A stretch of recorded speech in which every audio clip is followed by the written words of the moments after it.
Il t'est arrivé de sentir que tu as trop donné, que tu es resté en attente d'une réciprocité qui ne vient jamais. Peut-être t'es-tu retrouvé à supplier, même lorsque tu savais que tu méritais mieux.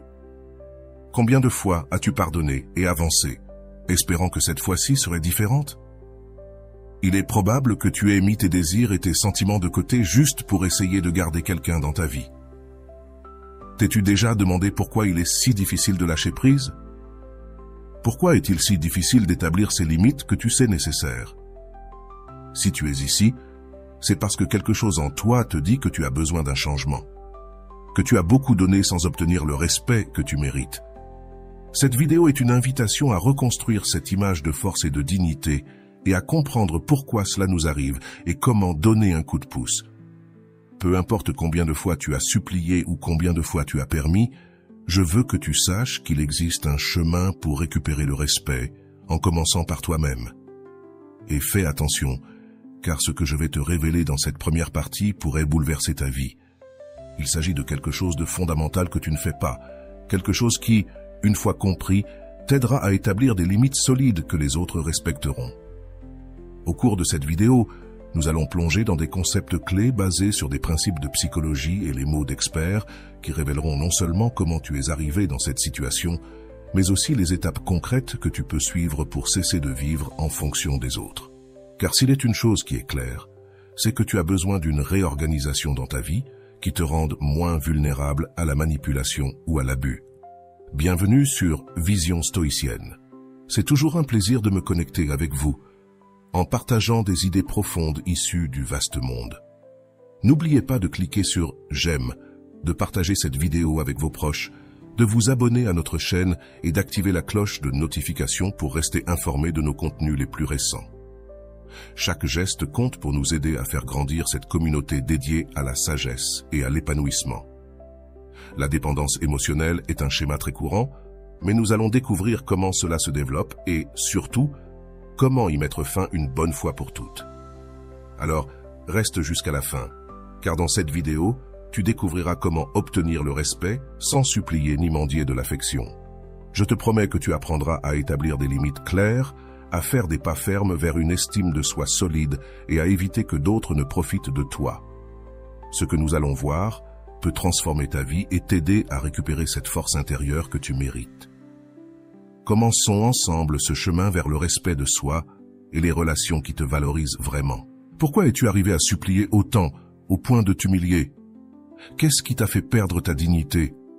Et surtout, pourquoi cela t'arrive-t-il tant avec tes partenaires qu'avec d'autres personnes? Ces questions peuvent sembler difficiles, mais elles te mèneront à une clarté qui peut être transformative. La réponse que nous allons trouver dans cette vidéo est plus profonde qu'il n'y paraît. Il ne s'agit pas simplement d'améliorer l'estime de soi ou de dire que tu dois te valoriser davantage. C'est une question de la manière dont nous structurons notre vie et, dans de nombreux cas, de combien elle peut être vide ou désorganisée en ce qui concerne les valeurs et les priorités. Rolando Goycochea, l'un des psychologues qui apporte une approche fondamentale sur ce sujet, dit que souvent, nous cherchons la validation auprès des mauvaises personnes parce que notre vie manque de quelque chose d'essentiel. Ce manque d'essence nous rend vulnérables à donner plus de nous-mêmes, parfois bien plus que nous ne devrions. Il ne s'agit pas de la faiblesse de ta personnalité ou du fait que tu ne sais pas poser des limites, mais de ce que tu dois définir ce qui a vraiment du sens dans ta vie. La clé est de restructurer le sens de l'essentiel, quelque chose que tu apprendras ici et maintenant. Tu pourrais penser que ceux qui t'entourent te valoriseront si tu fais tout pour eux, et c'est probablement une croyance que tu as eue pendant des années. Mais la réalité est que le manque d'organisation dans ta vie et le manque de clarté dans tes objectifs te rendent dépendant de la validation des autres. Sigmund Freud l'a clairement expliqué en disant que l'être humain a tendance à répéter des schémas familiaux, et si tu as grandi dans un environnement où la valeur se basait sur ce que tu faisais pour les autres, il est probable que tu aies appris à supplier pour obtenir de l'approbation au lieu de construire un sens de la valeur personnelle.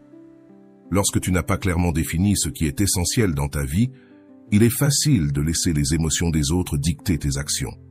Ta vie finit par tourner autour de ce que les autres veulent et ont besoin, laissant tes propres désirs et priorités dans l'oubli. Carl Rogers, le pionnier de l'approche centrée sur la personne, a observé que les personnes qui ne savent pas distinguer ce qu'elles veulent sont plus enclines à plaire aux autres. Si cela résonne en toi, tu dois savoir que tu n'es pas seul. Beaucoup de personnes, par désir de plaire, s'écartent de leur propre essence et se perdent dans le désir de recevoir une approbation extérieure. Mais cela a des conséquences plus profondes. Si tu as ouvert cette vidéo et que tu t'identifies au sujet, si quelque chose dans ces mots t'a causé de l'inquiétude, c'est parce qu'à un moment donné, quelqu'un ne t'a pas valorisé.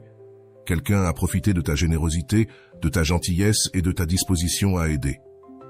Peut-être que ce n'était même pas qu'une seule personne. Beaucoup de personnes autour de toi, ton patron, tes enfants, tes amis ou même des membres de ton église ont vu en toi quelqu'un qui est toujours disponible pour les autres. Cela devient un cycle interminable de dévalorisation qui imprègne chaque aspect de ta vie. Ce cycle devient endémique lorsqu'il n'existe pas dans ta vie un sens de l'essentiel. Il explique que l'essentiel est ce qui donne structure à tes journées et te permet d'établir des limites. Si tu n'as pas cela, ta vie finira par tourner autour des vies des autres. Mais c'est ici que nous commençons à changer de perspective. Maintenant, avec l'aide de psychologues comme Jordan Peterson, tu apprendras l'importance de ne pas être trop aimable. Kersen souligne que l'excès de gentillesse peut être un signe d'insécurité et de manque de limites. Car lorsque tu es trop aimable, c'est souvent parce que tu veux éviter le conflit et que tu n'as pas le courage de revendiquer ce qui t'appartient. Le problème ne réside pas simplement dans le fait d'être bon ou trop aimable, mais c'est que lorsque tu ne mets pas de limites, tu permets aux autres de profiter de toi sans te donner la valeur que tu mérites. Carl Jung a observé que les personnes qui manquent de structure dans leur vie, qui ne savent pas vraiment ce qui est important, ont tendance à projeter leurs insécurités sur les autres, cherchant chez eux la validation qu'elles ne trouvent pas en elles-mêmes. Ainsi, ta disposition à aider les autres devient une source d'exploitation pour ceux qui ne te valorisent pas. Que peux-tu faire pour éviter cela? Le premier pas est de reconnaître les symptômes d'une vie désorganisée et dépourvue de direction. Si tu sens que tout le monde profite de toi, si tu es excessivement aimable et que tu évites de revendiquer tes droits par peur du rejet, alors il est temps de remettre en question en profondeur ce qui te manque. Lorsque ta vie manque d'un sens essentiel, tu es soumis au désir des autres, et c'est ce que nous voulons changer. Il est possible que tu aies constaté en toi-même le besoin constant d'être utile aux autres, de sentir que tu dois toujours être là pour aider. Cela est devenu une façon d'obtenir un minimum d'affection et de reconnaissance, mais c'est un piège. Le respect et la dignité ne viennent pas du fait d'être complaisant ou de quémander l'attention des autres. Ils viennent de la force d'avoir une vie propre, de reconnaître que tu as le droit de mettre des limites. La peur de perdre ces miettes d'affection fait que beaucoup de personnes laissent les autres profiter d'elles. Peut-être as-tu fait des faveurs que personne n'a remerciées. Tu as été aimable alors que tu n'aurais pas dû, et tu as donné plus que ce que tu pouvais juste pour recevoir un peu de reconnaissance. Il est temps de changer cela. Ce besoin de plaire et d'être validé par les autres, peu importe à qui tu as quémandé, que ce soit un ami, un partenaire, un enfant ou un patron. Lorsque tu commences à définir ce qui est essentiel pour toi, les gens commenceront à te respecter. Finalement, ta vie doit tourner autour de tes propres désirs, de ce qui te fait grandir et être heureux. Ce changement commence par définir tes limites et établir ce qui est important dans ta vie. Tu ne dois pas subordonner ton bien-être au plaisir ou aux besoins des autres. Jordan Peterson insiste sur la nécessité de ne pas être trop aimable. Ce trait peut être une manifestation d'un manque de respect de soi. Si tu es excessivement aimable, si tu permets aux autres de profiter de toi sans rien dire, alors tu as besoin d'un changement profond dans ta façon de voir la vie. Maintenant, je veux que tu prennes quelques minutes pour regarder une vidéo que nous avons doublée en espagnol, dans laquelle Jordan Peterson parle précisément de la façon dont être trop aimable peut être un signe de manque d'estime de soi et de la nécessité de reprendre le contrôle de ta vie. Dans cette vidéo, Peterson explique comment éviter que les autres profitent de toi et comment apprendre à dire non sans culpabilité. Il est important que tu regardes cette vidéo parce que Jordan te montre la vérité sur le fait d'être trop aimable. Et comme je l'ai déjà dit, l'excès de gentillesse vient souvent d'une personne qui a désespérément besoin de validation, d'affection et d'approbation de la part des autres. J'ai utilisé une intelligence artificielle pour doubler la voix de Peterson, donc s'il te plaît, écoute ce qu'il a à te dire, car c'est vraiment précieux. C'est pourquoi Il existe des traits de scrupulosité et de gentillesse. Les personnes scrupuleuses te jugent sur tes réalisations. Elles ne se soucient pas du tout de tes sentiments. C'est comme si tu faisais le travail ou pas. Pendant que les gens aimables pensent « Eh bien, ta mère est malade, tu as des problèmes familiaux. Nous devons tous prendre soin de nous, et il est normal que tu traverses un moment difficile. » On ne peut pas dire qu'une de ces attitudes est correcte et que l'autre ne l'est pas. On ne peut pas dire cela. Ces deux dimensions n'existeraient pas s'il n'y avait rien de juste dans les deux, mais il est vrai qu'elles entrent souvent en conflit. La demande d'inclusion et de soins, ainsi que celle de haut rendement hiérarchique, sont des orientations très différentes dans le monde. Ainsi, il est compliqué pour les personnes agréables et consciencieuses. Je pense que les grandes organisations fonctionnent grâce au travail silencieux de gens très agréables et consciencieux, majoritairement des femmes. Mon expérience dans de grandes institutions a été que, si vous voulez embaucher quelqu'un pour exploiter, non, pas bien. Si vous voulez embaucher quelqu'un pour exploiter productivement, vous embauchez des femmes d'âge moyen, hyper conscientes, car elles feront tout, ne prendront pas le mérite et ne se plaindront pas en ligne pour être exploitées. Je pense que c'est parce qu'elles sont programmées pour que les bébés les exploitent, et cela ne fonctionne pas bien dans le monde réel. En thérapie, les gens viennent pour plusieurs raisons, mais l'une d'elles est d'être trop complaisants. Ils reçoivent une formation à l'assertivité, même si ce n'est pas exactement ça. C'est apprendre à négocier pour soi-même. Aux personnes agréables et consciencieuses, je dis « Dis ce que tu penses, dis la vérité sur ce que tu penses ». Il y aura des choses que tu crois désagréables et dures, et probablement elles le sont, mais elles sont aussi probablement vraies. Il faut les mettre en avant et transmettre le message. Ce n'est pas facile. Les gens agréables n'aiment pas les conflits du tout. Ils préfèrent apaiser les eaux, et on comprend pourquoi.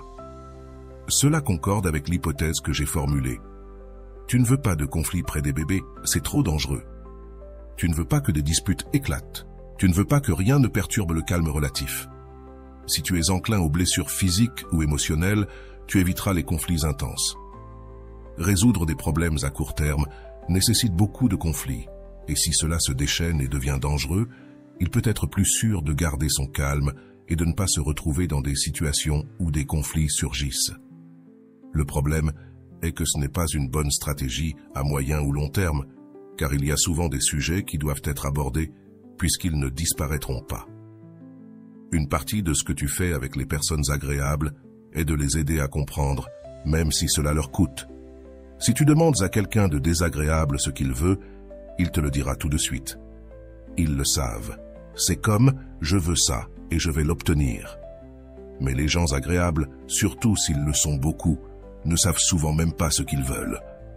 Ils sont tellement habitués à vivre pour les autres, à découvrir ce que les autres veulent et à essayer de les rendre à l'aise, qu'il leur est plus difficile de trouver leur propre désir dans la vie. Et ça, ce n'est pas... Écoute, il y a des cas où c'est avantageux, mais ça ne l'est pas si tu veux te forger une carrière. Cela ne fonctionne tout simplement pas du tout. Pourquoi en arrivons-nous à un point où il semble que nous devenons le soutien émotionnel et logistique de tous, sauf de nous-mêmes? C'est exactement ce que soulève Jordan Peterson lorsqu'il se réfère aux problèmes auxquels font face les personnes trop agréables. Ce type de personnes, qui ont souvent le souci des autres et sont consciencieuses, rencontrent une tendance à l'exploitation. Pourquoi? Parce que dans leur effort pour éviter les conflits et maintenir la paix, elles finissent par se noyer dans les attentes des autres. Ici, un point important entre en jeu. Il ne s'agit pas seulement d'être aimable ou bienveillant. C'est plutôt une question de structure interne et d'établissement de limites claires. Jusqu'où permets-tu aux autres de dicter le cours de ta vie? Peterson observe que ces personnes agréables, dans leur effort pour plaire aux autres, ne savent souvent même pas ce qu'elles veulent. Te sens-tu identifié à cela? Il est courant de se perdre dans la validation externe et d'oublier nos désirs et besoins, un problème qui ne peut être résolu que lorsque nous apprenons à mettre nos propres intérêts sur la table. Comme l'explique le psychologue Albert Bandura, la capacité de défendre nos propres objectifs et valeurs est liée à ce qu'il appelle l'auto-efficacité. Ce concept souligne l'importance de croire en notre capacité à influencer notre environnement et, dans ce cas, nos relations, sans dépendre uniquement de la validation externe. Une des caractéristiques que Peterson souligne est la façon dont ces personnes finissent par se déconnecter de leurs propres désirs. En raison de son excessive empathie pour les problèmes des autres, cela n'affecte pas seulement sa vie personnelle, mais aussi sa vie professionnelle. Dans les mots de Carl Rogers, pour qui l'authenticité est une valeur fondamentale, ce décalage entre ce que nous voulons et ce que nous vivons génère une tension psychologique profonde. Sans la capacité de prioriser nos désirs, nous finissons par nous noyer dans un océan d'attentes externes, essayant de satisfaire une myriade d'exigences qui semblent sans fin. C'est ici qu'il devient nécessaire de redéfinir le respect de soi.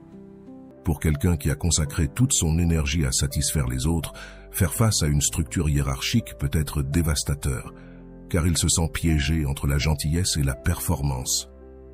Peterson évoque un cas dans son laboratoire où des étudiants à haut rendement se sentaient dévalués en étant dans la même catégorie que ceux qui ne s'efforçaient pas autant.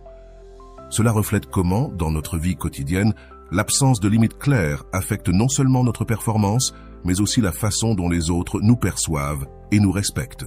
Être agréable peut être une force, mais aussi un obstacle si cela n'est pas accompagné d'une conscience de ses propres limites et droits.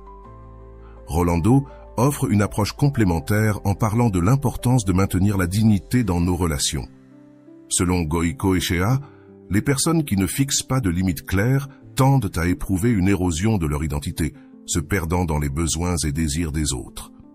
Ce problème s'intensifie dans les environnements de travail et familiaux, où les personnes agréables sont souvent les premières à offrir leur aide au point d'ignorer leurs propres besoins. Goicoechea souligne que retrouver le respect de soi n'est pas seulement une question de dire non, mais de définir ce que l'on mérite et attend des relations. Mais comment le faire quand il semble que nous soyons programmés pour prioriser le bien-être des autres? Ici, l'idée de Piren sur la nécessité d'entraîner l'assertivité chez les personnes agréables entre en jeu. Il ne s'agit pas de devenir quelqu'un de dur ou d'insensible, mais d'apprendre à exprimer clairement nos limites et nos désirs. Cela est essentiel pour parvenir à une vie équilibrée et respectée. La thérapie psychologique peut être une ressource précieuse dans ce processus, permettant aux personnes agréables de découvrir leurs véritables besoins et désirs. Dans ses observations, Peterson note que les grandes entreprises ont tendance à profiter des personnes agréables et conscientes. Ces personnes, dans leur tentative d'éviter les conflits, deviennent le moteur invisible de l'organisation, assumant des responsabilités supplémentaires sans recevoir le mérite qu'elles méritent réellement. Cela se produit également dans les relations personnelles, où ceux qui sont trop conciliants finissent par donner plus mais recevoir moins. Ce déséquilibre ne se résout que lorsque la personne agréable réalise que sa gentillesse a été mal interprétée comme de la faiblesse. Freud, dans son analyse des comportements humains, soutenait que les personnes ont tendance à répéter des dynamiques familiales dans leur vie adulte. Dans le contexte d'une personnalité trop agréable, cela signifie que ceux qui ont appris à satisfaire leurs parents ou d'autres adultes pendant leur enfance pourraient reproduire ce même schéma dans leurs relations actuelles. Dans cette perspective, ceux qui sont piégés dans une dynamique de dépendance émotionnelle ou de codépendance pourraient bénéficier énormément d'un processus de connaissance de soi et de restructuration de leurs limites. Le besoin d'approbation qu'une personne agréable développe provient d'une racine plus profonde, que des psychologues comme Mary Ainsworth et John Bowlby ont analysé en termes d'attachement. Selon leur théorie, les personnes qui n'ont pas développé un sentiment de sécurité émotionnelle dans leur enfance cherchent à le compenser à l'âge adulte en s'accrochant à des personnes ou à des situations qui leur procurent une sensation de stabilité, même si cela est souvent fictif. Cette dépendance à l'approbation externe les rend vulnérables à ceux qui cherchent à les manipuler ou à en tirer profit. Le problème n'est pas seulement que les autres ne valorisent pas l'effort et le dévouement des personnes agréables. Le problème réside dans le fait qu'elles ne s'attribuent pas de valeur. Viktor Frankl a observé que la quête de sens est fondamentale dans la vie humaine, et quand il n'y a pas de raison claire qui guide nos actions, il est facile de tomber dans un cycle d'autocomplaisance destructrice. Lorsque les personnes agréables apprennent à valoriser leurs propres besoins et à les prioriser, elles connaissent un changement profond dans leur estime de soi et dans la manière dont les autres les traitent. À ce stade, il est important de souligner qu'être agréable n'est pas un défaut, mais cela peut devenir une faiblesse si cela n'est pas géré correctement. La différence réside dans la capacité à exprimer nos désirs et nos besoins avec clarté. En d'autres termes, le premier acte de respect de soi consiste à reconnaître et à accepter nos propres émotions. Cette acceptation est la première étape pour cesser de dépendre de la validation externe et commencer à construire un sens solide de l'identité. Lorsqu'une personne commence à définir ses priorités et à établir des limites, cela change la façon dont les autres l'aperçoivent. Tout à coup, cette personne qui était autrefois accommodante et accessible en tout temps commence à dire non et à exprimer ses propres désirs. Cela engendre un changement dans son environnement car les autres se voient contraints de respecter ses limites. La personne agréable alors commence à découvrir que le respect de soi est un outil puissant qui non seulement modifie ta vie, mais aussi la manière dont les autres te traitent. Ainsi, Goiko Ekea mentionne que l'un des aspects les plus importants du respect de soi est la cohérence. Les personnes agréables doivent apprendre à être cohérentes avec leurs limites et à ne pas céder à la pression externe. Cette cohérence est ce qui, à long terme, leur permettra de gagner le respect des autres, car personne ne peut respecter quelqu'un qui ne se respecte pas lui-même. Peu importe combien de fois tu as été ignoré ou exploité, il est toujours possible de retrouver ta dignité et d'établir une vie équilibrée.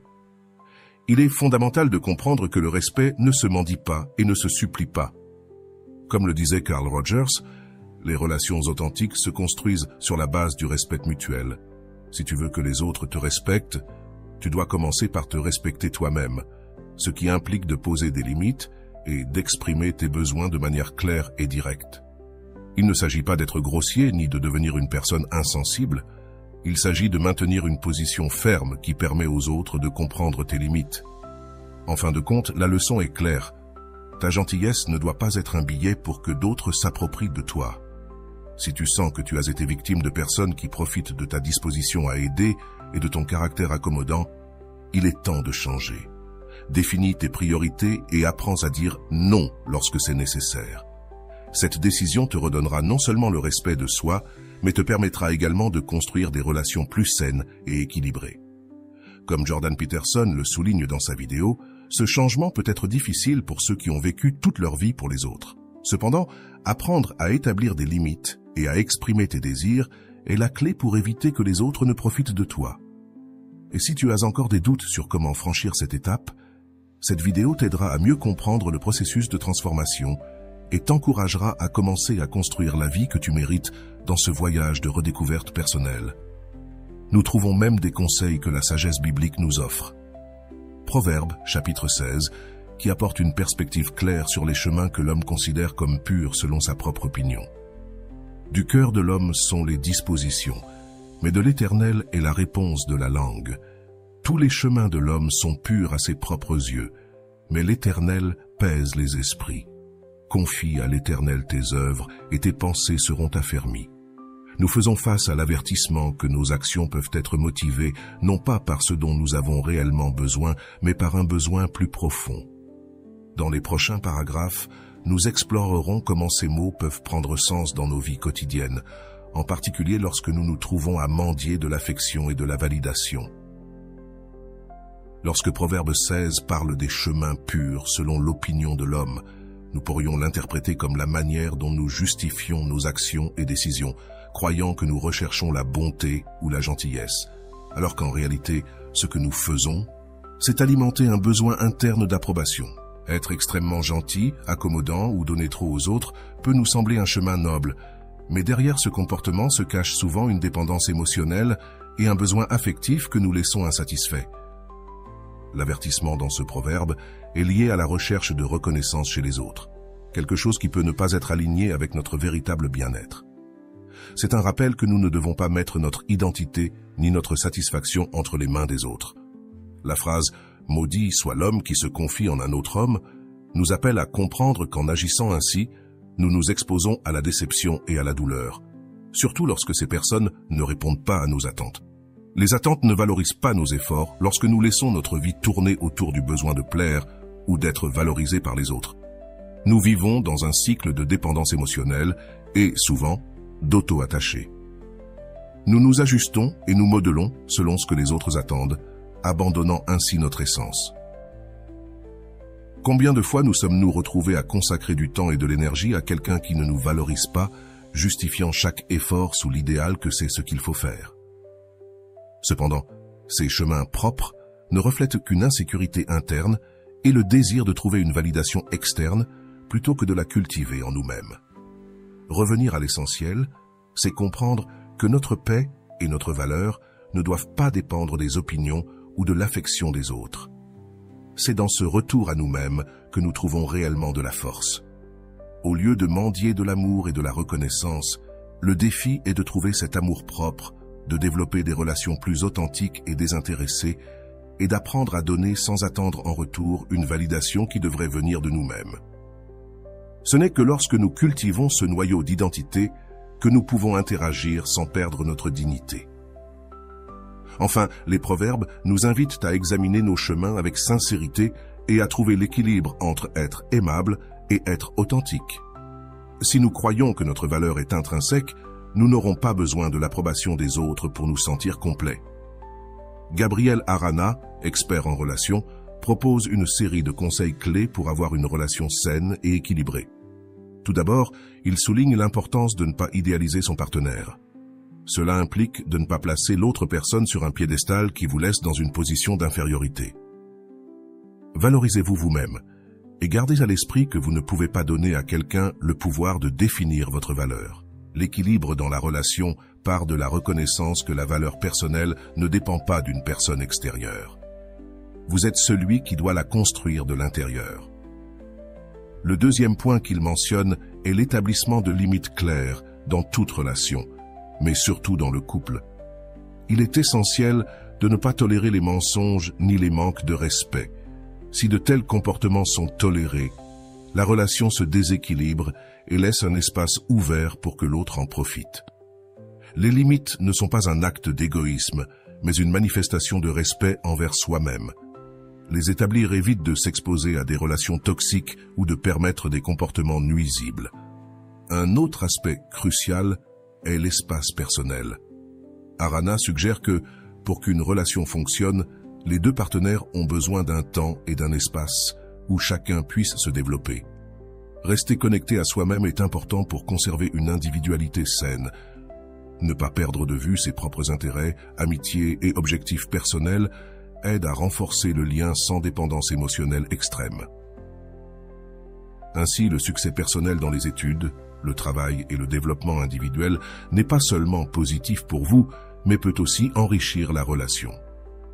Enfin, Arana conseille de ne pas trop donner si l'on reçoit peu. Ce conseil est essentiel pour équilibrer l'investissement émotionnel dans la relation. Il s'agit d'évaluer si vous recevez le même engagement, affection et respect que vous donnez. Dans l'amour, il est fondamental de donner autant que de recevoir. Sinon, vous risquez de vous retrouver émotionnellement épuisé et dévalorisé. En vous concentrant sur le fait de recevoir autant que vous donnez, vous maintenez votre dignité intacte et évitez de tomber dans des relations unilatérales. Pour approfondir ces points, je vous invite à regarder un extrait de la vidéo de Gabriel Arana. Comment faire en sorte que votre partenaire vous valorise? 7 comportements pour être valorisés, où sont expliqués ces comportements essentiels qui renforcent le respect et l'estime de soi dans la relation. Numéro 1. Ne le transforme pas en Dieu.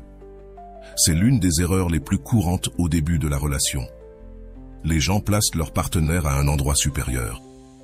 Cela peut être parce que cette femme est très belle, ou parce que cet homme vous traite très bien, et vous commencez à le voir comme un Dieu.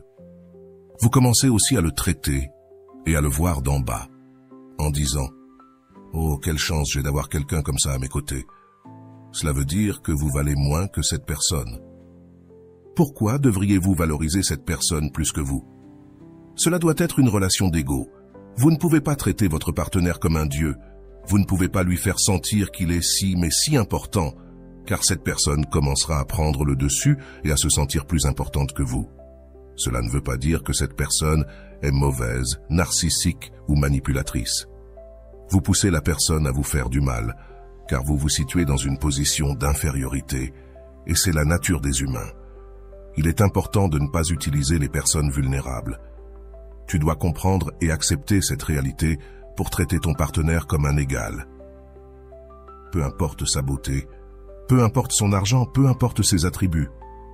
Traite-le de manière égale Montre-lui que tu es également une personne précieuse, ou peut-être que tu es la personne la plus précieuse au monde, et c'est ce que tu vas transmettre dans une relation. Mais si tu te sens mais si peu de choses, tu vas transmettre cela, et cette personne se sentira supérieure à toi. Il est très mais très probable qu'elle te fasse du mal ou te piétine à un moment donné de la relation. Si tu veux approfondir ces idées et obtenir des outils pratiques pour renforcer tes relations, je t'encourage à regarder la vidéo complète de Gabriel Arana. Dans cette vidéo, Arana explique, étape par étape, comment améliorer le lien avec ton partenaire et comment faire en sorte qu'il te valorise et te respecte. Pour continuer à développer l'importance de se concentrer sur l'essentiel, réfléchissons à ce que disent plusieurs experts en psychologie et en développement personnel, dont Rolando Goicoechea et d'autres, qui ont souligné comment l'équilibre et l'accent sur ce qui est vraiment important peuvent complètement changer notre manière de nous relier aux autres. Ce que nous avons discuté jusqu'à présent, c'est que lorsque nous mettons tous nos efforts et notre valeur dans une autre personne, nous risquons de nous perdre et de diluer notre identité en fonction de quelqu'un d'autre. En revanche, en centrant notre vie sur ce qui nous définit, comme nos objectifs et nos valeurs, nous créons un environnement interne plus fort et plus stable, dans lequel le respect de soi et le respect des autres deviennent une conséquence naturelle. Goicoechea souligne l'importance de travailler sur une vie équilibrée, où chacun peut décider de ce qui est réellement important. Dans cette optique, il propose qu'il ne s'agit pas seulement de répondre aux attentes des autres, mais de se tourner vers l'intérieur et de décider par soi-même quels sont ces objectifs qui nous définissent et nous remplissent. Cela améliore non seulement notre image de soi, mais projette également une sécurité que les autres respectent inévitablement. Il est facile de tomber dans l'erreur de confondre l'amour ou la dévotion avec le besoin d'approbation. Cependant, tout comme un arbre bien enraciné, lorsque nous construisons une vie autour de l'essentiel, nous n'avons pas besoin que quelqu'un vienne nous soutenir. Nous devenons autosuffisants et complets. Ce besoin de s'accrocher à l'essentiel se manifeste dans de nombreux domaines de la vie.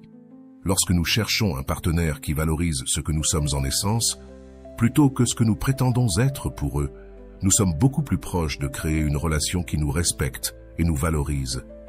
Cela devient encore plus pertinent lorsque nous comprenons, comme le prévient Goicoechea, que le véritable amour est celui qui respecte l'individualité et ne demande pas à quelqu'un de devenir une extension de la vie d'un autre. Sigmund Freud, par exemple, parle de la façon dont nos premières relations peuvent créer des schémas dans lesquels nous confondons la dépendance avec l'amour véritable, conduisant à des déséquilibres émotionnels qui nous empêchent de valoriser et de centrer notre vie sur ce qui nous rend réellement heureux. L'équilibre et l'attention à l'essentiel ont également des applications pratiques. Pensons à une personne qui, comme dans l'exemple donné, a passé des années à consacrer tout son temps et son énergie à une relation ou à une personne spécifique, au point de se sentir sans direction propre. Un changement dans cette situation pourrait commencer lorsqu'elle ose se tourner vers l'intérieur et trouver sa véritable passion ou vocation, comme étudier le droit ou développer une carrière professionnelle. Cette orientation vers quelque chose de plus grand que soi, et non en fonction de quelqu'un d'autre, permet de libérer le poids émotionnel que crée la dépendance. De cette manière, notre protagoniste cesse de chercher l'approbation de son partenaire et commence à construire sa propre histoire, fondée sur des objectifs qui la remplissent et la rendent épanouie. La transformation se produit lorsque l'on construit une vie autour de ces éléments essentiels, et non pas sur le besoin d'être aimé ou validé par une autre personne. Elisabeth Lofu souligne comment notre passé et nos expériences précoces peuvent nous prédisposer à rechercher l'amour et l'approbation au mauvais endroit. Cependant, le changement vers l'essentiel aide à rediriger ces désirs vers un plan plus sain, où nos valeurs et nos objectifs nous motivent, plutôt que d'être conditionnés par l'affection des autres. Cela implique que, même si nous avons traîné ou été humiliés dans le passé, il est possible de reprendre le contrôle et d'établir une base de respect personnel que les autres percevront également. En nous concentrant sur l'essentiel, nous commençons à réaliser que le respect ne provient pas d'actes externes, mais de la façon dont nous percevons notre propre valeur. Nous alignons notre vie autour de ce qui nous rend réellement heureux et épanouis. Maintenant, nous allons nous plonger dans une histoire où tout ce dont nous avons parlé dans cette vidéo prend vie. C'est ici que chaque concept discuté, des conseils de Goïcoechea aux idées d'Arana et Tiersen, se transformera en action et décision réelle. Je t'invite à écouter cette histoire avec attention, car à l'intérieur, tu trouveras des exemples pratiques, des leçons et des rebondissements inattendus qui te montreront comment, même après avoir supplié pour de l'amour ou de l'affection, tu peux retrouver ta valeur et faire en sorte que cette personne qui peut-être ne te respectait pas voit ta véritable valeur. Reste jusqu'à la fin, car ce qui va suivre pourrait complètement changer ta façon de comprendre le respect et la dignité dans tes relations. Il était une fois, dans une ville vibrante et pleine de vie au cœur du Mexique, appelée Guadalajara, où les rues pavées semblaient être éternellement illuminées par les reflets des lumières chaleureuses des vieux lampadaires. Là vivait Samuel, un homme de 32 ans qui, à première vue, semblait avoir tout. Son travail en tant qu'architecte lui offrait un bon niveau de vie. Il s'habillait toujours avec soin et était connu parmi ses amis pour être celui qui savait toujours écouter les autres. Mais il y avait quelque chose que ses amis commencèrent à remarquer, quelque chose qui semblait miner son énergie, son éclat. Samuel avait rencontré Valeria il y a 2 ans lors d'une exposition d'art au centre. Elle était artiste plasticienne, avec un large sourire et une voix douce, et semblait avoir cette personnalité magnétique qui faisait que Samuel se sentait comme l'homme le plus chanceux du monde, rien qu'en étant près d'elle. Dès le moment où ils s'étaient recroisés, Samuel ne put s'empêcher d'être envoûté, voyant en elle une sorte de muse d'inspiration qui donnait un sens à sa vie. Au cours des premiers mois, Valeria semblait également apprécier la compagnie de Samuel. Elle aimait parler de ses projets, de ses rêves et adorait l'écouter. Mais avec le temps, les choses commencèrent à changer. Samuel, qui avait centré toute sa vie sur Valeria, commença à remarquer qu'elle devenait de plus en plus distante. Parfois, elle annulait des plans à la dernière minute. D'autres fois, elle ne répondait tout simplement pas à ses messages. Et pendant que cela se produisait, au lieu de prendre un pas en arrière et de réfléchir à ce qui se passait, Samuel s'accrochait encore plus. Il commença à faire tous les efforts possibles pour regagner l'attention de Valeria. Il lui apportait des fleurs à l'atelier où elle travaillait, lui envoyait des messages tous les matins et tous les soirs, et même offrait de l'aider avec ses projets, même si cela signifiait mettre de côté ses propres responsabilités. « Valeria, tu sais que je peux t'aider à terminer cette série de tableaux avant l'exposition. Tu n'as pas à tout faire toute seule, lui disait-il avec un ton mêlant un peu de désespoir à l'espoir qu'elle accepte. Mais Valeria se contentait de sourire de manière un peu distante et lui répondait avec gentillesse, mais sans engagement. « Merci Sam, vraiment, mais je pense que je peux m'en sortir. J'ai juste besoin de me concentrer un peu, lui disait-elle tout en reportant son attention sur l'étoile. Pour Samuel, ces mots étaient comme un poignard invisible qui lui rappelait encore et encore que, peu importe ce qu'il donnait, il semblait que cela n'était jamais suffisant pour que Valeria le voie vraiment. Les mois passèrent, et la relation qui avait un jour été joyeuse et légère devint quelque chose de lourd, comme un fardeau que Samuel portait sur ses épaules. Chaque fois que Valeria rejetait un de ses plans, il sentait qu'il devait s'efforcer davantage. Il pensait que s'il réussissait à faire quelque chose de spécial, quelque chose de grand, elle l'aimerait comme lui l'aimait. Cependant, au lieu de voir en Valeria une partenaire, il commença à la voir comme une sorte de demi-déesse, à qui il devait rendre hommage pour obtenir un peu d'attention, un peu d'affection. « Valeria, je pensais que nous pourrions aller à Puerto Vallarta ce week-end. J'ai tout prévu. Nous pourrions nous détendre, nous éloigner un peu de tout, lui proposa-t-il un jour d'une voix tremblante, essayant de cacher son anxiété. Valeria fronça simplement les sourcils. « Je ne sais pas, Sam. Je ne suis pas sûr que ce soit le meilleur moment pour ça. J'ai tant de choses à faire, et eh bien, tu sais, répondit-elle en essayant d'éviter son regard. Cette nuit-là, Samuel ne put dormir. Sa tête tournait en pensant à ce qu'il pouvait faire de mal. Il se demandait s'il n'était pas à la hauteur, s'il n'était pas suffisant. Elle était suffisamment intéressante ou attrayante pour que Valeria veuille passer plus de temps avec lui le lendemain. Il est arrivé au travail épuisé et sans énergie, et ses collègues ont remarqué son découragement.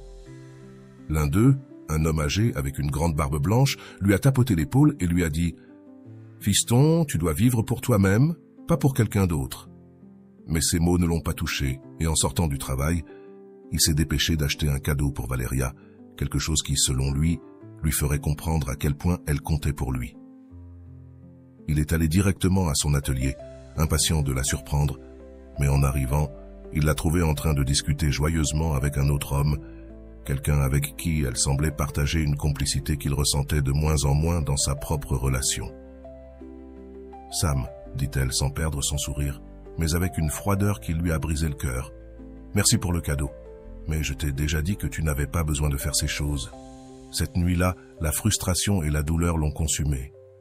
Assis seul dans son appartement, entouré des murs froids et des cadeaux qu'il avait offerts à Valeria, qu'elle n'a jamais apprécié comme il l'espérait, il se sentait vide. Il s'est rendu compte que tout ce qu'il faisait tournait autour d'elle. Ses amis, sa famille, même son propre bien-être avaient été relégués dans sa vie pendant qu'il cherchait quelque chose qui semblait lui échapper. La semaine suivante, Valeria s'est encore plus éloignée. Samuel ne savait plus quoi faire. Chaque message de sa part restait sans réponse pendant des heures, et quand elle répondait, c'était avec des monosyllabes. Mais lui, au lieu de s'éloigner, a redoublé ses efforts. Il a commencé à mendier, littéralement, à la supplier pour qu'elle le regarde à nouveau avec les mêmes yeux qu'avant. « Valeria, s'il te plaît, dis-moi ce que je dois faire pour que tu sois avec moi comme avant. Je donnerai tout pour toi, tu le sais, n'est-ce pas ?» lui écrivit-il un soir, le téléphone à la main, fixant l'écran et attendant une réponse qui tardait à venir. Valeria a finalement répondu « Sam, je pense que nous avons besoin de temps. J'ai l'impression que tu as besoin d'espace et moi aussi. » Ces mots sont tombés comme un seau d'eau glacée. Samuel savait que son monde s'effondrait, que toute sa vie perdait son sens. Il ne comprenait pas comment, après tant d'efforts, tout pouvait se terminer ainsi. Après cette froide séparation, Samuel n'a pas pu contenir son anxiété.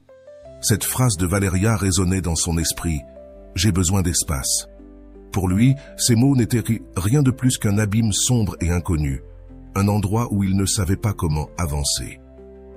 Il essayait de se convaincre qu'elle ne faisait que traverser un mauvais moment et que, s'il s'efforçait encore plus, tout redeviendrait comme avant. Mais la réalité était différente et il était sur le point de toucher le fond. Au cours des semaines suivantes, Samuel a consacré chaque minute, chaque pensée et chaque action à essayer de récupérer l'attention de Valeria. Son obsession a atteint un tel point qu'il a commencé à perdre tout intérêt pour son travail, quelque chose qui ne lui était jamais arrivé auparavant. Un jour, alors qu'il était dans son bureau en train de réviser un projet important pour une entreprise étrangère, Valeria lui a envoyé un message inattendu. C'était simple. « J'ai besoin de te parler ». L'anxiété l'a envahi immédiatement, le laissant incapable de se concentrer sur son travail. Sans réfléchir à deux fois, il a quitté le bureau, laissant ses projets et ses responsabilités en suspens. « Valeria, que se passe-t-il ? Tu vas bien ?» lui a-t-il dit à peine arrivé à son atelier, le cœur battant et la respiration haletante. Elle, sans grande émotion, le regarda et haussa les épaules. « Je voulais juste te dire que je m'en vais de la ville pour un temps. J'ai besoin de réfléchir, » dit-elle sans plus, lui tournant le dos et reprenant son travail. Pour Samuel, cette nouvelle était dévastatrice, une profonde blessure qu'il sentait dans son âme. « Mais et nous ? Qu'est-ce que cela signifie pour nous ?» insista-t-il, sentant que chaque mot qui sortait de sa bouche le rendait plus vulnérable, plus petit devant elle. Valeria, sans même le regarder, répondit froidement « Sam, tu dois cesser de faire de cela le centre de ta vie. Je ne peux pas continuer ainsi, tu m'étouffes. » Cette phrase fut un coup direct à son estime de soi, mais au lieu de s'arrêter pour réfléchir, Samuel insista à nouveau. Il la supplia de ne pas partir. Il ferait tout ce qui était nécessaire pour la rendre heureuse, mais Valeria ne montrait aucune once d'intérêt. Finalement, avec des larmes aux yeux et sans recevoir le réconfort qu'il cherchait, Samuel se retira, la tête basse, sentant que tout s'effondrait autour de lui. À partir de ce moment, Samuel devient l'ombre de ce qu'il avait été autrefois. Chaque décision qu'il prenait était soumise à la possibilité de plaire à Valeria ou d'éviter qu'elle s'éloigne encore plus. Il commença à annuler des réunions importantes pour pouvoir être disponible au cas où elle déciderait de l'appeler, et ses projets au travail commencèrent à souffrir de son manque d'attention. Ses collègues le voyèrent arriver en retard, absent, avec les yeux rouges d'avoir trop pensé et pleuré. Personne ne pouvait comprendre ce qui lui arrivait, mais tout le monde savait que quelque chose n'allait pas. « Sam, tu as une réunion importante aujourd'hui avec les partenaires de l'entreprise. Ce projet pourrait nous propulser vers le niveau supérieur », lui rappela son collègue et ami Carlos. Mais Samuel, avec une expression désorientée, répondit simplement « Je sais, Carlos, mais j'ai besoin que tu me couvres. Aujourd'hui, j'ai autre chose à régler. » Carlos le regarda, incrédule et inquiet. « Quelque chose de plus important que ça? Plus important que le projet sur lequel tu travailles depuis des mois ?» Samuel évita de le regarder dans les yeux. La vérité était qu'il avait reçu un message de Valeria ce matin-là. Un message simple et presque indifférent, mais pour lui, c'était suffisant pour annuler quoi que ce soit et sortir en courant pour la voir. Malgré l'insistance de Carlos, il s'en alla sans explication. En conduisant vers l'endroit où Valeria lui avait dit qu'il se retrouverait, il ressentait un mélange de nerfs et d'excitation, comme s'il était sur le point d'atteindre quelque chose qu'il avait recherché pendant si longtemps. Cependant, lorsqu'il arriva à l'endroit, Valeria à peine le salua et continua à parler au téléphone, comme s'il n'était pas là. Samuel attendit consciemment, incapable de montrer sa frustration, et quand enfin elle termina l'appel, il essaya d'engager la conversation, espérant en entendre des mots d'affection ou au moins d'intérêt. « Valeria, j'ai beaucoup réfléchi à nous. Je pense que nous pouvons encore sauver notre relation. Dis-moi juste ce dont tu as besoin, ce que tu veux de moi, et je le ferai. » dit-il d'une voix remplie d'une vulnérabilité qui en devenait presque pitoyable. Mais Valeria ne fit que le regarder, comme si elle évaluait s'il valait la peine de répondre. « Sam, tu ne peux pas continuer à me faire ça. C'est vraiment trop. Tu ne peux pas dépendre autant de moi, tu comprends ?» répondit-elle sur un ton sec et sans une once d'émotion. Samuel sentit un nœud dans sa gorge, mais il essaya tout de même de se justifier. « Ce n'est pas ça, Valeria. C'est juste que je veux que tu saches à quel point tu es important pour moi. Je ferai tout pour que nous allions bien, insista-t-il, mettant de côté toute fierté. Mais Valeria soupira, lui donna une tape sur l'épaule et s'en alla sans plus. À partir de ce jour, Samuel commença à s'absenter de plus en plus au travail.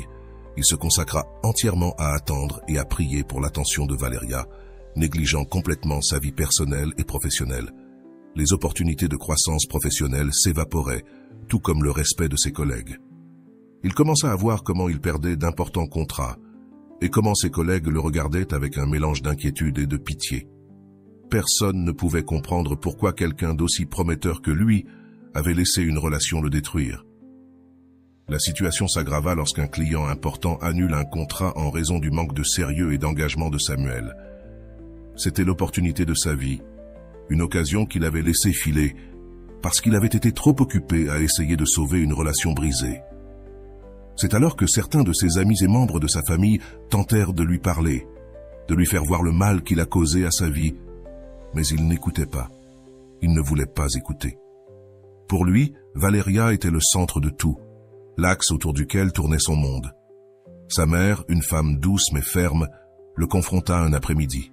« Samuel, mon fils, tu perds tout pour quelqu'un qui ne veut pas être avec toi. Je ne peux pas te voir comme ça. Tu ne vois pas que tu es en train de te détruire ?» Mais Samuel, plongé dans son obsession, répondit simplement « Maman, elle est tout pour moi. Si je la perds, je ne sais pas qui je suis. » C'est alors que sa mère, avec des larmes aux yeux, l'enlaça et lui dit « Tu es plus que cette relation, Sam. Rappelle-toi qui tu es, reprends le contrôle de ta vie. » Cependant, ces mots restèrent en suspens dans l'air. Samuel n'était pas prêt à écouter. Après cette conversation avec sa mère, il s'est enfermé dans son appartement et a réfléchi profondément. Il avait touché le fond. Il ne restait plus rien de cet homme sûr de lui, avec des objectifs clairs et un avenir brillant qu'il avait été autrefois. Sa mère avait raison. Et bien que les mots résonnaient avec douleur dans son cœur, il commençait à semer une nouvelle vision dans son esprit. Lui, qui avait toujours rêvé de grandes réussites, avait mis de côté ses ambitions pour quelqu'un qui ne partageait pas ses rêves, ni ne respectait sa détermination. Il s'est rendu compte que l'essentiel n'était pas la valeur, mais lui-même, ses objectifs et sa vie. Cette nuit-là a été un tournant. Alors qu'il marchait dans le salon de son appartement, il a décidé qu'il était temps de se rétablir, de se retrouver. Il s'est assis à son bureau et a écrit une liste de tous les objectifs qu'il avait avant de se perdre dans sa relation, depuis la conclusion du contrat en attente jusqu'à la reprise du développement de son entreprise.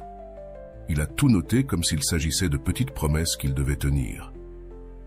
Au milieu de ses notes, un message de Valeria est apparu sur son téléphone. Cette fois, il l'a regardé calmement, sans la désespérance de répondre immédiatement. C'était une épreuve pour lui-même. Samuel a laissé son téléphone sur la table et s'est consacré à l'étude du contrat de son entreprise, quelque chose qu'il avait négligé pendant des semaines. Au cours des jours suivants, Samuel s'est plongé dans son travail. Il a réorganisé ses tâches, établi des horaires et des priorités, et a recommencé à accorder l'importance qu'il fallait à chacun de ses projets. Au lieu de s'inquiéter de chaque message ou appel de Valeria, il se concentrait sur ce qu'il devait vraiment gérer, son entreprise, ses collaborateurs et son propre bien-être. Étonnamment, il a ressenti une paix qu'il n'avait pas éprouvée depuis longtemps, et chaque fois que son esprit essayait de revenir à Valeria, il se rappelait que sa valeur et son bonheur ne dépendaient pas d'une relation, mais de sa propre force et détermination. Ce changement n'est pas passé inaperçu pour Valeria. Elle a commencé à remarquer la distance de Samuel, le manque de messages et l'absence d'appels. Jusqu'à ce moment, il avait toujours été disponible, presque comme si sa vie tournait autour d'elle. Maintenant, cependant, il semblait inaccessible, concentré sur quelque chose que Valeria ne pouvait pas tout à fait comprendre. Une nuit, elle a décidé de le chercher et, sans préavis, est apparue dans son appartement. « Samuel, tout va bien ?»« J'ai remarqué que tu es distant, » dit Valeria, le regardant dans les yeux, attendant une explication. Lui, avec une tranquillité qui semblait nouvelle, lui répondit « Je vais bien, Valeria. J'ai simplement eu beaucoup de travail et je consacre du temps aux choses que j'avais mises de côté. » Valeria le regarda, surprise, espérant qu'il l'inviterait à rester. Mais Samuel se contenta de discuter avec elle pendant quelques minutes, puis, avec un sourire amical, lui dit qu'il devait continuer à travailler. C'était la première fois qu'il posait une limite claire entre eux, et cela suscita une gêne en Valeria qu'elle n'avait jamais ressentie auparavant. Avec le passage des semaines, Valeria a commencé à insister de plus en plus pour le voir. Samuel, sans être impoli, lui a précisé qu'il avait maintenant des engagements importants et qu'il ne pourrait se voir qu'à certains horaires. « Nous pouvons nous voir le samedi soir prochain. Je dois conclure un contrat durant la semaine et j'ai besoin d'être à 100%, lui dit-il un après-midi. Pour Valeria, cela était quelque chose de complètement nouveau. La certitude que Samuel prenait les rênes de sa vie, établissant des priorités et des limites. Cela a généré en elle un mélange d'intrigue et de respect. La fermeté et l'équilibre que Samuel montrait dans sa vie ont commencé à exercer un changement sur Valeria. En voyant qu'il ne dépendait plus émotionnellement de sa présence, ni ne cherchait constamment sa validation, elle a commencé à réévaluer sa propre attitude. Samuel n'était plus prêt à mettre de côté ses rêves pour elle, et cela l'a obligée à reconsidérer la façon dont elle l'avait traité dans le passé. C'est à ce moment-là qu'elle a compris la valeur de Samuel en tant qu'individu et tout ce qu'il avait sacrifié. Lors d'une de leurs sorties, Valeria a essayé de raviver des sujets du passé, mais Samuel, avec sérénité, a détourné la conversation vers le présent et ses projets. « Je ne veux plus vivre de souvenirs ni d'espoir, Valeria. Je suis concentré sur l'ici et maintenant, lui dit-il, la regardant avec sincérité. Ces mots l'ont déstabilisé. Ce n'était pas le même Samuel qui avait été prêt à tout sacrifier pour elle. C'était quelqu'un de renouvelé, quelqu'un qui priorisait sa vie et ses réussites personnelles. En voyant la maturité et le respect que Samuel se donnait à lui-même, Valeria a ressenti une profonde admiration. Sans s'en rendre compte, son attitude envers lui a commencé à changer. Elle ne le voyait plus comme quelqu'un prêt à tout faire pour elle, mais comme un homme avec une vie pleine, avec des objectifs et des buts clairs. L'attraction qu'elle ressentait pour lui s'est transformée en respect, et pour la première fois depuis longtemps, elle a senti qu'elle devait gagner son affection. Un endroit dans sa vie, au lieu de considérer qu'elle serait toujours là pour lui. Samuel, pour sa part, continua d'avancer fermement sur son chemin. Il savait que même s'il aimait Valeria, sa vie ne pouvait pas tourner autour d'elle. Maintenant, ses priorités étaient claires et son bien-être ne dépendait plus des décisions de quelqu'un d'autre. La paix et la satisfaction qu'il ressentait pour ses réalisations personnelles le remplissait d'une sécurité qu'il n'avait pas ressentie depuis longtemps. Valeria, en le voyant si centré et stable, commença à chercher des excuses pour le voir, espérant qu'il lui ouvrirait à nouveau les portes de sa vie. Un jour, Valeria lui proposa de sortir un vendredi soir, mais Samuel, sans perdre son calme, lui répondit qu'il avait une réunion importante le lendemain et qu'il devait se reposer. « On peut se voir dimanche, Valeria. J'ai le jour libre, » lui dit-il avec un sourire calme. Elle accepta, bien que cela la surprenait de voir avec quel sérieux il gérait sa vie. Il était clair que ses priorités avaient changé, et cela lui faisait sentir qu'il était enfin aux commandes. La relation entre eux commença à prendre un tournant inattendu. Valeria, qui avait toujours été celle qui établissait les termes de la relation, se retrouvait maintenant à s'adapter aux horaires et aux engagements de Samuel. Elle lui envoyait des messages et attendait patiemment qu'il réponde quand il aurait du temps. La situation était complètement opposée à celle d'avant et, loin de la déranger, elle sentait qu'elle avait maintenant trouvé un homme sûr de lui, qu'elle devait respecter et valoriser. Samuel appréciait le changement chez Valeria, mais cette fois, il ne faisait pas d'elle le centre de sa vie. Bien qu'il appréciait sa compagnie, il maintenait clairement ses limites et continuait de prioriser ses propres objectifs. Valeria, en le voyant si engagé dans sa propre vie, commença à le respecter de manière authentique sans essayer d'imposer ses besoins sur les siens. C'était la première fois qu'ils étaient dans une relation de respect et d'admiration mutuelle.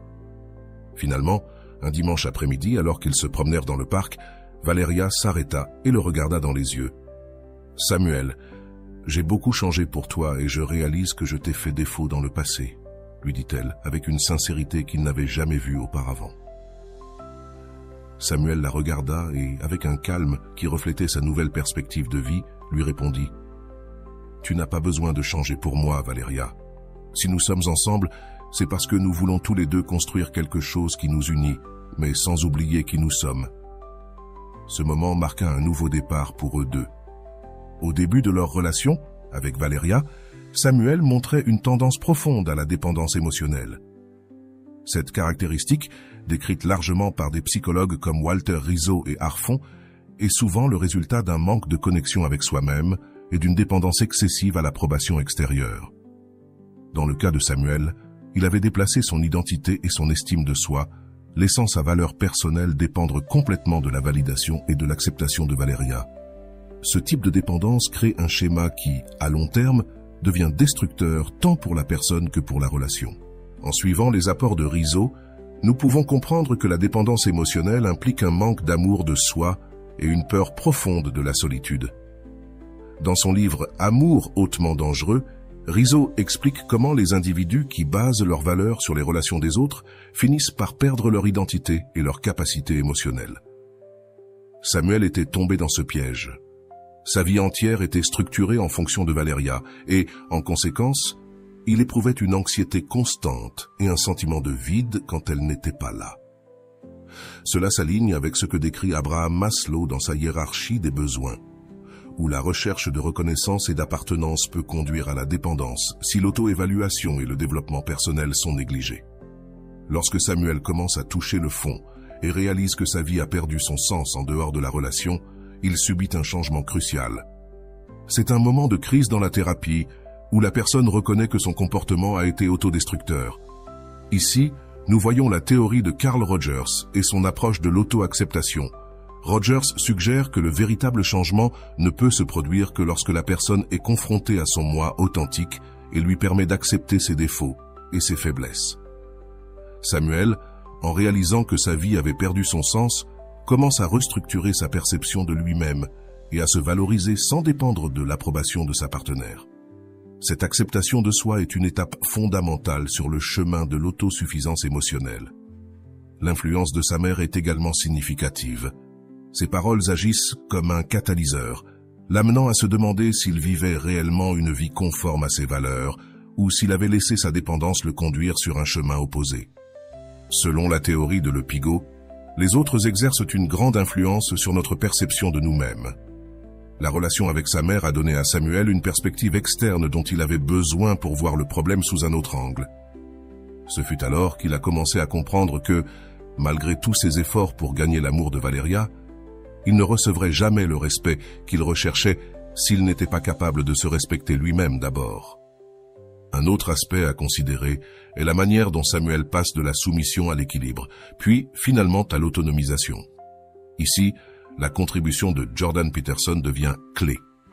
Peterson soutient que les personnes qui sont excessivement gentilles et cherchent à éviter les conflits sacrifient en réalité leur bien-être pour satisfaire les besoins des autres. Dans l'histoire, Samuel manifestait un comportement d'évitement des conflits en plaisantant constamment Valeria, même lorsque cela nuisait à sa vie personnelle et professionnelle. Lorsqu'il établit enfin des limites et se concentre sur ses propres objectifs, Samuel apprend l'importance de la fermeté et de l'affirmation de soi dans les relations humaines. Peterson affirme qu'apprendre à dire non et défendre nos droits est une étape nécessaire pour construire des relations de respect mutuel. Erich Fromm, dans son ouvrage L'art d'aimer, souligne que l'amour véritable ne devrait pas être une soumission aveugle, mais un acte de respect et d'autonomie mutuelle. Samuel avait confondu l'amour avec la dévotion aveugle envers Valeria et avait mis de côté ses propres désirs et besoins dans sa tentative de lui plaire. Selon Fromm, le véritable amour implique de reconnaître l'individualité de l'autre sans perdre la sienne. Dans son processus de découverte de soi, Samuel commence à réaliser qu'il peut aimer Valeria sans avoir besoin qu'elle valide son existence. En ce sens, son changement vers une vie basée sur l'essentiel, qui incluait son propre développement personnel et professionnel, reflète le concept d'amour de soi que Fromm considère comme fondamental dans toute relation saine. Le conseil de Rolando est également pertinent dans cette analyse. Goicoechea insiste sur l'importance de définir et de prioriser l'essentiel dans nos vies. Lorsque Samuel découvre que sa carrière et ses projets sont une partie importante de son identité, il commence à restructurer sa vie en fonction de ses objectifs et de son bien-être personnel. Plutôt que de centrer sa vie sur Valeria, il concentre son énergie sur son développement professionnel et, en conséquence, acquiert une confiance en soi que Valeria commence à remarquer et à respecter. Cet accent sur l'essentiel, selon Goicoechea, est ce qui permet aux gens de construire une vie équilibrée dans laquelle ils peuvent se relier aux autres depuis une position de plénitude et non de besoin. Il est important de souligner le concept de limite, abordé par Gabriel Arana dans sa vidéo. Arana mentionne que poser des limites est fondamental pour construire des relations basées sur le respect. Samuel, en commençant à structurer sa vie en fonction de ses propres objectifs, établit des limites claires pour Valeria. Maintenant, il décide quand et comment ils peuvent se voir en se basant sur ses propres engagements et non sur son désir de lui plaire. Cette capacité à établir des limites est cruciale pour éviter l'exploitation émotionnelle. Comme le mentionne Arana, le respect mutuel dans une relation ne peut exister que lorsque les deux parties comprennent et respectent les limites de l'autre. La transformation de Samuel est également une illustration du modèle d'affirmation de soi proposé par Albert Bandura dans sa théorie de l'auto-efficacité. Samuel est passé de l'insécurité et de la dépendance à la prise de contrôle de sa vie et à l'établissement de limites, un changement qui lui a donné le pouvoir de décider par lui-même plutôt que d'être influencé par les désirs des autres. Bandura soutient que l'auto-efficacité ou la confiance en sa propre capacité à atteindre des objectifs est fondamentale pour le développement de l'autonomie. En redéfinissant ce qui est essentiel dans sa vie et en agissant en conséquence, Samuel développe une auto-efficacité qui se reflète dans ses décisions et dans la manière dont Valeria commence à le percevoir. L'analyse de ce changement de perspective chez Samuel peut également être liée à l'approche de Caron sur l'individuation. JN croyait que le processus d'individuation, ou le développement de la personnalité vers l'authenticité, est crucial pour mener une vie pleine. Cela implique de réconcilier les différentes parties de soi et d'assumer la responsabilité de nos décisions. Samuel, en passant par son processus de découverte de soi, accepte ses erreurs passées et assume la responsabilité de sa dépendance émotionnelle. Cette reconnaissance lui permet de laisser derrière lui son besoin de validation externe et de commencer à construire une vie basée sur sa propre valeur et son propre but. D'autre part, le modèle de dépendance de John Bowlby peut aider à comprendre comment les relations passées de Samuel, notamment l'absence de limites et la quête d'approbation, ont influencé sa dépendance à Valeria. Selon les modèles d'attachement dans l'enfance, ceux-ci déterminent comment nous nous relationnons à l'âge adulte. Samuel en rompre avec sa dépendance, rompt également avec un modèle d'attachement insécurisé qui avait conditionné sa relation avec Valeria. Ce changement lui a permis d'adopter une posture d'indépendance émotionnelle qui a renforcé son estime de soi et lui a donné le courage d'établir des limites. En conclusion, l'histoire de Samuel reflète une transformation qui implique à la fois la connaissance de soi, l'établissement de limites et le développement de l'auto-efficacité. D'un point de vue thérapeutique, son évolution est un processus de guérison où il passe d'une dépendance émotionnelle destructrice à une relation saine avec lui-même et avec les autres. L'influence de sa mère, le changement de perspective qu'il obtient en reconnectant avec ses objectifs personnels et l'acceptation de ses propres désirs lui permettent de développer une sécurité que Valeria respecte finalement. Nous arrivons à la fin de ce sujet, et maintenant nous voulons savoir ce que vous en pensez. Qu'avez-vous appris au cours de cette vidéo? Y a-t-il un aspect qui vous a profondément touché? Une partie que vous sentez que vous devez appliquer dans votre vie? Pensez à ces moments où vous vous êtes peut-être retrouvé à supplier pour de l'amour ou à accepter moins que ce que vous méritez, juste par peur de perdre quelqu'un ou parce que vous pensiez devoir prouver votre valeur.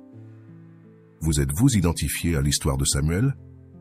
Nous aimerions que vous partagiez dans les commentaires ces moments ou expériences, ces réflexions qui vous ont ouvert les yeux et vous ont fait voir combien vous méritez d'être respecté et valorisé. Maintenant, nous vous demandons, que comptez-vous faire avec ce que vous avez appris? Quels changements pensez-vous devoir appliquer dans votre vie pour éviter de retomber dans des modèles de dépendance émotionnelle ou de souffrance affective? Chaque changement commence par une décision consciente. Alors nous vous invitons à réfléchir aux limites que vous pouvez établir et aux actions que vous pouvez entreprendre pour prioriser ce qui est vraiment essentiel pour vous. Quelles relations devez-vous réévaluer? Quel projet personnel ou rêve avez-vous mis de côté pour vous concentrer uniquement sur d'autres personnes? Dites-le nous, car en nous ouvrant, nous grandissons non seulement individuellement, mais nous aidons également les autres à réfléchir sur leurs propres expériences. Merci de nous avoir accompagnés jusqu'ici. Si vous ne l'avez pas encore fait, nous vous invitons à vous abonner et à activer les notifications pour ne manquer aucun contenu de développement personnel.